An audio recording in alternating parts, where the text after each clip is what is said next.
Olá, pessoal. Eu sou Luciana Marcondes, advogada, diretora jurídica do IEDMA, e no vídeo de hoje do Sementes do Saber, a gente vai falar sobre um tema muito importante: justiça climática e as comunidades vulneráveis. Talvez você já tenha ouvido falar sobre esse conceito, né? Mas hoje eu vou explicar como é que ele está diretamente relacionado ao impacto das mudanças climáticas nas comunidades mais vulneráveis ao redor do mundo. Bem, vamos começar entendendo o que que é a justiça climática, né? Basicamente, a ideia central da justiça climática é que as mudanças climáticas, embora elas sejam um problema global, elas não afetam todas as pessoas da mesma maneira. Então, aqueles que menos contribuem para o problema, como comunidades pobres, minorias étnicas, grupos marginalizados, são os que sofrem mais com as consequências. E é exatamente aqui que entra a questão de justiça, né? Como é que a gente pode garantir que essas comunidades elas não sejam deixadas de lado quando a gente falar das soluções? Bem, primeiro então, vamos entender. As mudanças climáticas, elas afetam as comunidades de forma desproporcional.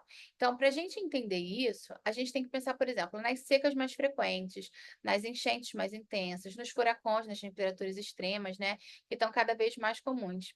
Esses fenômenos, eles não atingem todo mundo da mesma forma.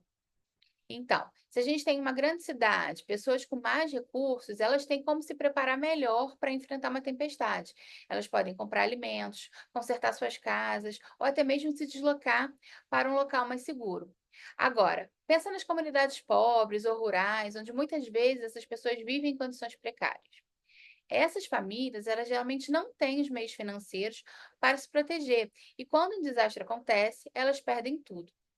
Então, muitas vezes suas casas são destruídas, suas plantações são arrasadas, e o que resta para elas é lidar com a pobreza extrema e com a insegurança alimentar. E não é só em regiões mais pobres do mundo que isso acontece, não. Aqui mesmo no nosso país, no Brasil, a gente pode ver o impacto em comunidades ribeirinhas, indígenas, quilombolas, em periferias urbanas.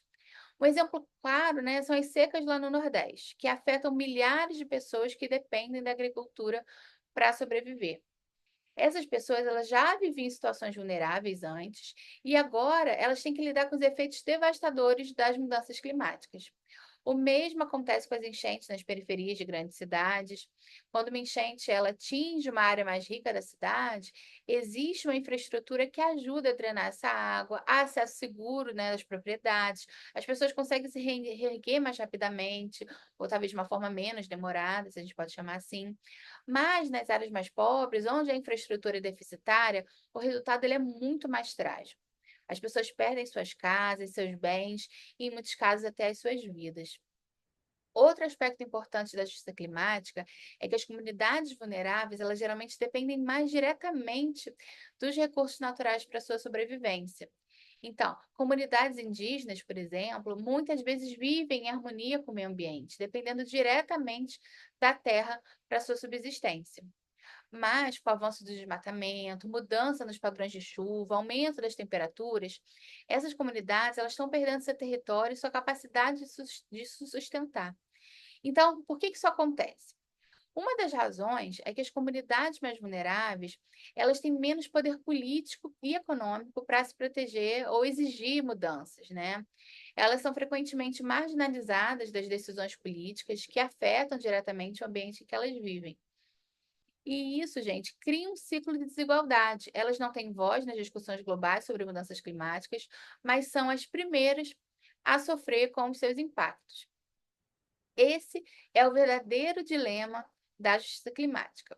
E além disso, essas comunidades, elas muitas vezes têm menos acesso aos recursos também que poderiam ajudá-las a se adaptar às mudanças climáticas, como tecnologias limpas, infraestruturas resilientes e programas de educação ambiental, super importante. Então, quando a gente fala de justiça climática, a gente não está falando apenas de proteger o meio ambiente, como muita gente pensa. A gente está falando também de proteger as pessoas que dependem diretamente desse meio ambiente para viver. E mais do que isso, a gente está falando sobre garantir que as soluções para as mudanças climáticas não aumentem as desigualdades existentes. Isso significa incluir as vozes dessas comunidades nas discussões, criar políticas que levem em consideração as suas necessidades, né, e oferecer apoio para que possam se adaptar aos desafios que estão por vir. Então, mas o que que a gente pode fazer então em relação a isso, né? Uma forma da gente fazer algo, né, em relação a essa situação, é pressionar nossos governantes para que levem em consideração as realidades dessas comunidades quando elaborarem políticas ambientais. A gente precisa garantir que os investimentos em infraestrutura verde, em tecnologias limpas e adaptação às mudanças climáticas sejam direcionados em parte para as áreas mais vulneráveis. E também, gente, é importante a gente apoiar iniciativas locais e organizações que trabalham diretamente com essas comunidades, para que elas tenham recursos necessários para se adaptarem e também para se protegerem. Outra ação que a gente também pode tomar é repensar nossos próprios hábitos de consumo. Porque o impacto das nossas escolhas, né, sejam, enfim, alimentares ou qualquer outras escolhas de consumo, elas podem parecer pequenas, mas quando a gente pensa no efeito coletivo, a gente percebe que é grande. A responsabilidade de reduzir as emissões de carbono não deve cair só sobre as comunidades vulneráveis, mas sim sobre os países, empresas e também indivíduos que mais contribuíram para a crise climática. Então, para concluir, gente, a justiça climática, ela lembra a gente quando a gente fala sobre o futuro do nosso planeta, né? A gente está falando sobre o futuro de pessoas reais, de comunidades inteiras que estão sofrendo e que precisam da nossa solidariedade e do nosso apoio. O combate às mudanças climáticas só vai ser eficaz se a gente levar em conta a questão da equidade e da justiça social. Se a gente quer um futuro verdadeiramente sustentável, ele precisa ser justo para todo mundo. Até o próximo Sementes do Saber. Tchau, tchau.